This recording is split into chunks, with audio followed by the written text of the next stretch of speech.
আচ্ছা, আপনারা কি জানেন চট্টগ্রামের মাটিতে এমন এক মহান অলি শুয়ে আছেন যার দরবারে নাকি এক অসহায় নারীর বিচার প্রার্থনার পর একটি আশ্চর্যজনক ঘটনা ঘটে যায়। তো আসুন আজকের এই মিনি ব্লগের মাধ্যমে আপনাদের নিয়ে যাব সেই মহান অলির দরবারে এবং ওনার সংক্ষিপ্ত জীবনী তুলে ধরার চেষ্টা করব।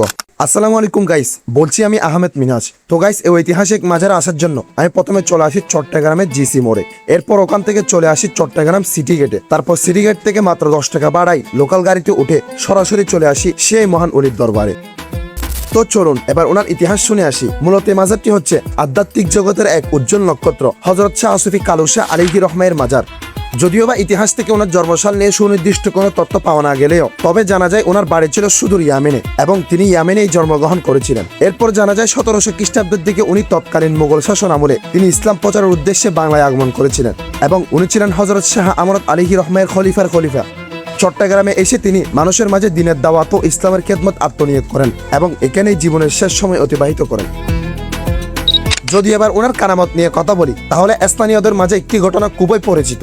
কথিত আছে এক ব্যক্তি নিজের স্ত্রীকে অন্যায়ভাবে মারধর করেন। পরে সেই নারী হযরত কালুশা আলাইহি রহমের দরবারে এসে বিচার প্রার্থনা করেন। এরপর অল্প কিছুদিনের মধ্যেই দেখা যায় সে ব্যক্তি সড়ক দুর্ঘটনায় মারাত্মক অ্যাক্সিডেন্ট করে মারা যায়। স্থানীয় অনেক মানুষ এই ঘটনাকে হযরত কালুশা আলাইহি রহমের কারামতের নিদর্শন হিসেবে বর্ণনা করে থাকেন।